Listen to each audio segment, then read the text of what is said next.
Everyone, very good morning and welcome back to my channel. आता बघा, कधी कधी ना आपला अलार्म वाजत नाही किंवा वाजला तरी आपण उठतच नाही. आपल्या नेहमीच्या वेळेपेक्षा थोडं उशिरा उठतो आणि बाप रे, ते उशिरा उठणं आपल्याला किती गिल्ट देतं. म्हणजे सकाळी उशीर झालाय, आता काहीच नीट होणार नाही, हेच सगळं आपल्या मनात चालू असतं. तुमच्याही सोबत असं होत असेल ना, तर आजचा व्हिडिओ शेवटपर्यंत नक्की बघा, कारण आज मी तुमच्याशी खूप छान असा एक पॉईंट शेअर करणार आहे जो कदाचित तुमची ही गिल्ट आहे ना थोडी तरी कमी करेल. तर चला आजच्या आपल्या व्हिडिओची सुरुवात करूया. आता आंघोळीनंतर स्किन केअर मी करतच असते, पण तू लिपस्टिक कोणतं वापरते हे तुम्ही मला विचारलं होतं. आणि तुम्हालाही जर डेली वेअरसाठी लिपस्टिक हवी असेल अगदी थोडीशी मॉइश्चर देणारी, तर मला वाटतं की ही तुमच्याकडे असली पाहिजे, ज्या की आहेत जस्ट हब्सच्या आयुर्वेदिक लिपस्टिक मायक्रो मिनी किट. आणि या लिपस्टिकची एक गोष्ट म्हणजे एकाच बजेटमध्ये तुम्हाला 16 वेगवेगळ्या शेड्स मिळतात. अर्थात म्हणजे काही शेड्स रोजच्या वापरण्यासाठी आहे, काही थोड्या बोल्ड आहेत. आणि मी जसे की आता तुम्हाला सगळे ना, म्हणजे माझ्याकडे जेवढे राहिले आहेत तेवढे सगळे स्वच्छ करून दाखवते. आणि हे कुठल्याही आउटफिटसोबत जातं.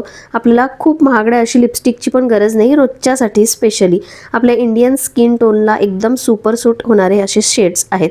काही न्यूड आहे, काही सॉफ्ट पिंक आहे, काही माइल्ड रोज आहे, काही पीची टोनमध्ये आहे. म्हणजे वेगवेगळ्या वाईबमध्ये सगळे शेड्स जातात. आणि बाजारात इतक्या बजेटमध्ये एवढे शेड्स मिळणं अगदी अशक्य असल्यासारखं आहे. आणखी एक मजेशीर गोष्ट, आता एवढे सगळे शेड्स वापरल्यानंतर तुम्हाला जर यातला एखादा शेड्स आवडला तर तुम्ही फुल साईजमध्ये सुद्धा घेऊ शकता. मला तरी सगळे शेड्स ऑलमोस्ट आवडले आहेत आणि मी लावायचं असेल तर डेली वेअरसाठी हेच लिपस्टिक वापरते.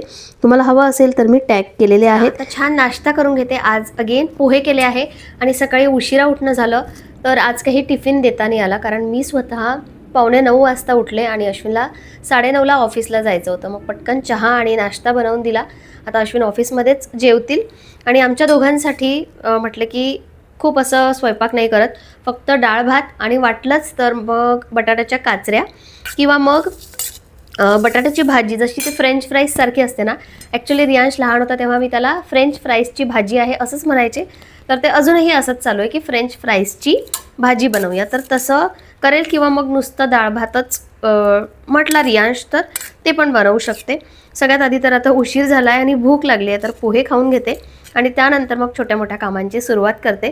आणि आणखी एक गोष्ट मला शेअर करायची आहे, ती सुद्धा माझी कामं करतच तुमच्याशी मी शेअर करेल.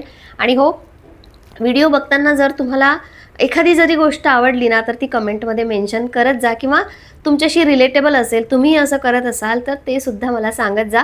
मला वाटतं छान की हां चला, म्हणजे कोणीतरी रिप्लाय करतं पाहिल्यानंतर आणि कोणीतरी त्यांचीसुद्धा सिच्युएशन किंवा रिलेटेबल वाटलं का हे सांगतं, तेव्हा छान वाटतं जरा, की वाटतं हां चला व्हिडिओ बघून काहीतरी रिस्पॉन्स केलेला आहे. सो प्लीज सांगत जा.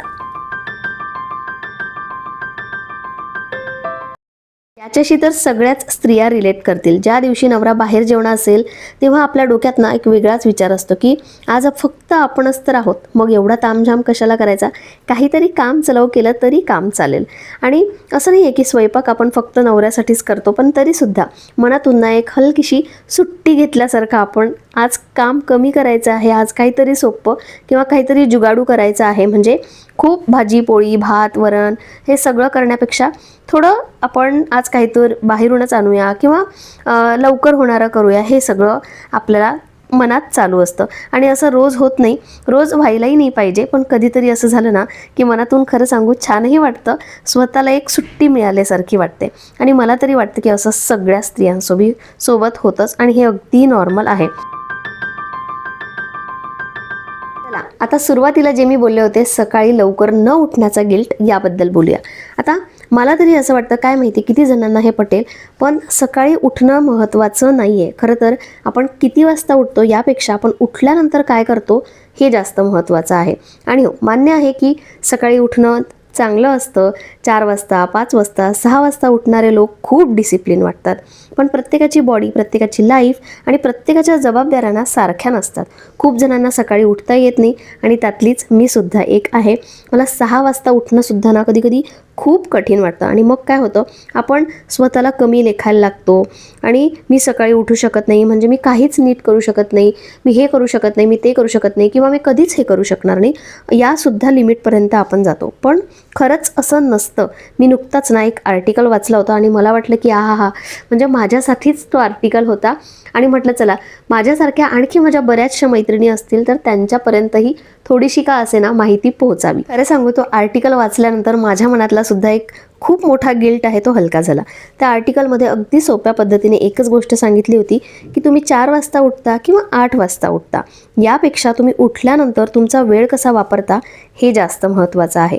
कारण 4 वाजता उठून जर आपण आपला वेळ वाया घालवत असू किंवा फोन हातात घेऊन बसलो असू आणि दिवसभर फक्त चिडचिड किंवा थकवा उरलं असेल तर त्याचा काय उपयोग. आणि दुसरीकडे 7 किंवा 8 वाजता उठून जर तुम्ही तुमचं काम नीट मॅनेज करत असाल, घर, मुलं, ऑफिस, जबाबदाऱ्या आणि थोडासा स्वतःसाठी वेळ, हे सगळं जर तुम्ही व्यवस्थित सांभाळत असाल तर मग ते कमी आहे का? अजिबात नाही.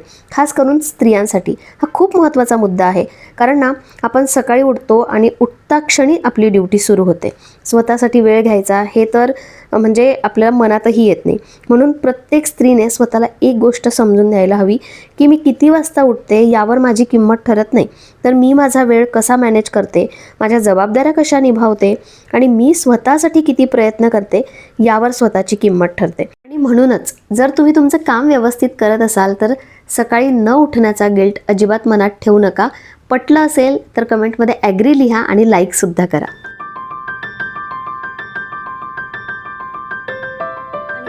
तडका दिल्यानंतर जी डाळ लागते ना ती अर्ध्या तासानंतर पण नाही लागत. तिचा स्मेल, तो हिंगचा स्मेल, आणि आम्ही जरा वेगळा हिंग वापरतो. एक इंदोर स्पेशल हिंग येतो आणि एक ना गुजरात की राजस्थानवरून कोणता तरी हिंग आहे तो आणलेला आहे. पाणी आणलंय मी. तर तो हिंग वापरतो, त्यामुळे त्या हिंगची टेस्ट एकदम मस्त आहे आणि गरम गरम जेवणात तशीही मजा येते. आता आज सुट्टीचा दिवस आणि सुट्टीचा दिवस असला की अर्ध्यापेक्षा जास्त दिवस आमचा खेळण्यातच जातो. जेवायचं होतं म्हणून मी बोलवलं, नाश्ता करून तो खेळायला गेला. आता काही 6 वाजेपर्यंत खेळायला जाणार नाही आहे, तोपर्यंत अभ्यास करणार आहे. हां, अभ्यास करायचा आहे. तर असं डाळ भात, लोणचं तर मी खाऊ नाही शकत म्हणून नाही घेतलं आहे. एखादी मिरची, पापड आणि थोडंसं सलाद, एवढं जरी जेवण असलं ना तरी पोट भरतं आणि चांगलं वाटतं. तुझं बस एवढ्या ह्याच्यात होऊन जाईल ना डाळ भातमध्ये? मस्त अशी तुपाची धार. आता धार तर नाही आहे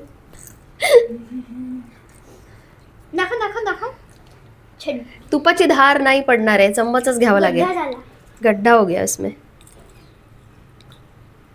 चला आता जेवून घेतो आणि त्यानंतर मला या बेडरूमचं ना थोडंसं काम करायचं आहे. काय करायचं आहे ते सांगते. चल. हां,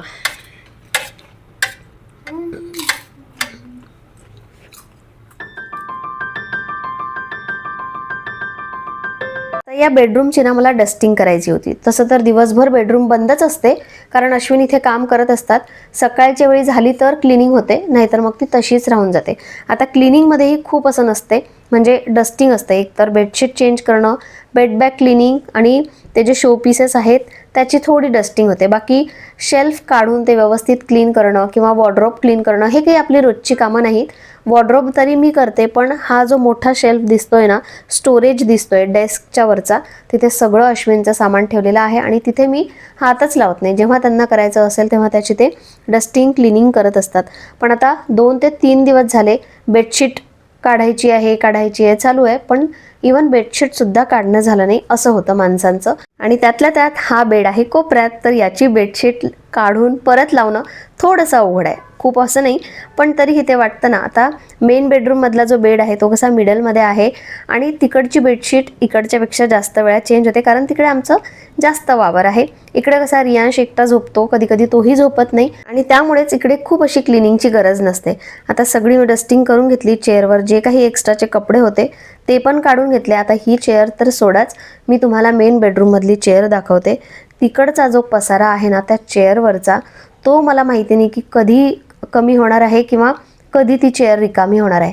आज रिकामी केली की 2-4 दिवसानंतर परत त्यावर ढीग दिसतो. आणि असं नाही आहे की मी त्यावर ठेवत नाही, घाईघाईमध्ये मी पण ठेवते, पण शेवटी आता मला खरंच कंटाळा आला आहे. आता माझे पण त्यावर कपडे आहेत, म्हणजे जे मी हळदी कुंकाला घातलेले किंवा मध्ये ड्रेसेस घातलेले, त्याचं वरचा कुर्ता किंवा ब्लाऊज ते तसेच ठेवले जातात. आणि म्हटलं नाही, आता सगळंच काढायचं आहे आणि ती चेअर सध्यापुरती का असेना पण पूर्ण रिकामी करते.